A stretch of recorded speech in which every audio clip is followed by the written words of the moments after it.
Alright, this video will cover the review of the reworked Bard as a support build. So let me cover the ones that I think is noticeable from the patch note. First one is the side nodes now give brand power from level 1 0 to level 5 4%. These two. This one, which increases mana, and this one, which applies brand when you use the Z skill, they increase the brand power as well. Number 2, Z and X has status immune in animation. So when you click Z, then during that short animation, like 0.5 second-ish, that's status immune as well. Alright, 3. Major and minor code. So this is a new gimmick that Bard got. When you use either Z or X, then in 4 seconds, there's this timer going on, and when you click Z again, then it applies a buff called major code. And if you use X skill in 4 seconds, then you get some of the proportion of the bubble back. So what does the major code do? Depending on the amount of the bubble that you consumed, it increases the mana recovery of only yourself by 25% for 8, 12, 16 seconds. And gives outgoing damage buff to the party for 0.5, 1.5, 3%. It is outgoing damage, which is multiplicative when it comes to buffing the damage. Minor code, which is the X skill after using either Z or X, it recovers some amount of your bubble.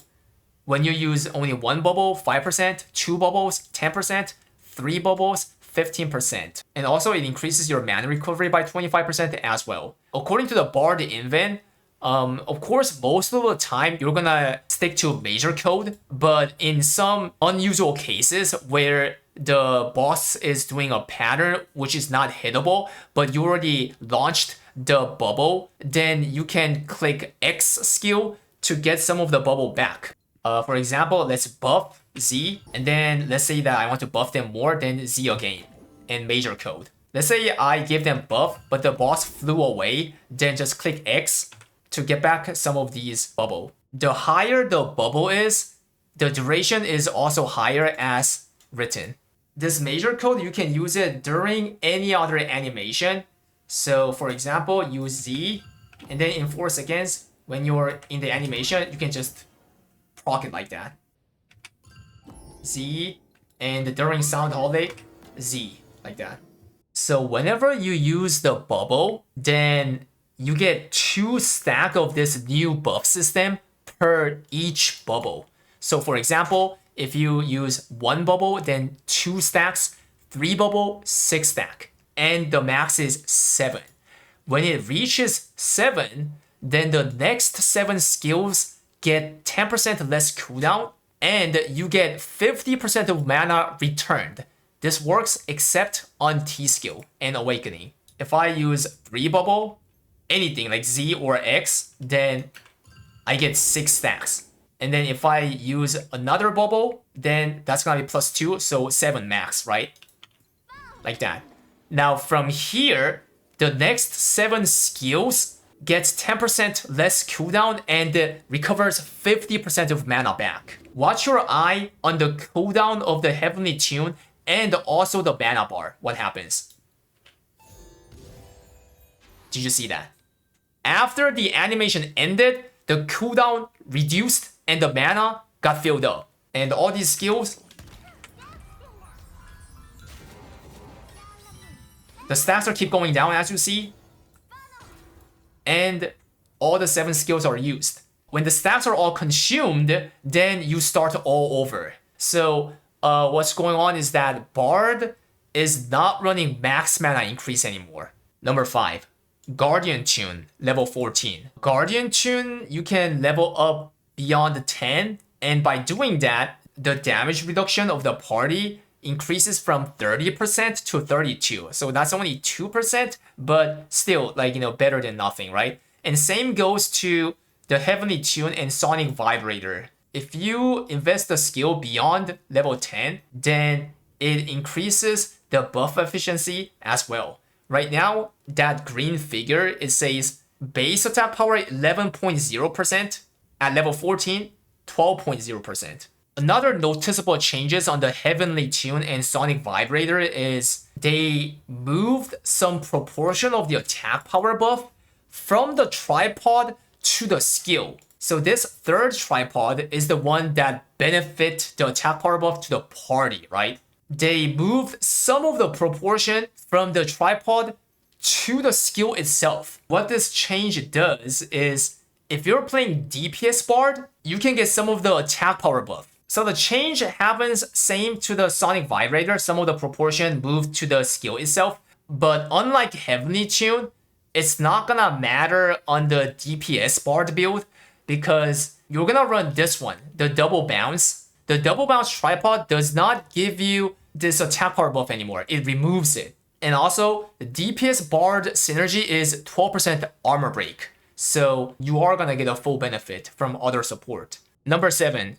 Sonatina is now the single brand skill. Now you only run Sonatina as the only brand skill. The brand duration increased from 5 seconds to 10 seconds. The skill of this cooldown though is less than 10, right? On full swiftness. In other words, you do not have to run Stigma, Harp, Sound Shock kind of stuff. Especially Stigma got a huge meter nerf. So there's literally zero reason to run this skill. Number 8. Buckshot got a lot of meter generation buff. This is how much it gives with Legendary Wolf Rune. That's a lot, right? The cooldown is like 9 seconds-ish. Number 9, Sound Holic. First tripod, the mana heal, this only worked on the allies, right? But now it works on yourself, the bard as well. They decreased the duration of the holic by 50%. So now it's way shorter, like half time shorter. And that is like, this much. It's kind of like 1.5 seconds. And did you see the meter generation? It's a lot. So now it gives you mana gain and more meter. But there's a downside of this skill. This 1.5 second duration is still considered long. Because when you're in the Sound Holic animation, most of the time your other skills are gonna come back. So you have to cancel it and use that. Another downside is by running Sound Holic, you have only one counter skill, which is Buckshot. But Buckshot is now one of the skills that generates most of the meter, right? So you have to use this whenever the cool is back. Then you might not have counter when the boss requires counter, right? Now, a lot of people compare the Sound Holic to Storm Prelude. Storm Prelude got nerfed from this patch. They nerfed the meter generation. You can have double counter, but the downside is this skill doesn't have a paralysis immunity, unlike Sound Holic. Some KR people say Sound Holic is chill and makes the rotation less busy thanks to longer cooldown. But the opposite group says that's not good since other skills cooldown coming back while in Sound Holic leads to uptime loss. And then the other side who likes the Sound Holic says you can cancel the Holic by moving though and keep on going. And then the other side says why would you do that when you don't have to face any problems if you just use the Storm Prelude? Also, canceling the Sound Holic has slight delay. So yeah, there's this kind of debate going on these two skills. What most of people are predicting though is Sound Holic fits more on spec build since it generates more meter. But people say spec bars party care is not good, so you would run spec build only on overgeared content, including the Wum and the Holic. Most of the time, Swift build will be the meta because of better party sustain, especially on upcoming Kageros raid.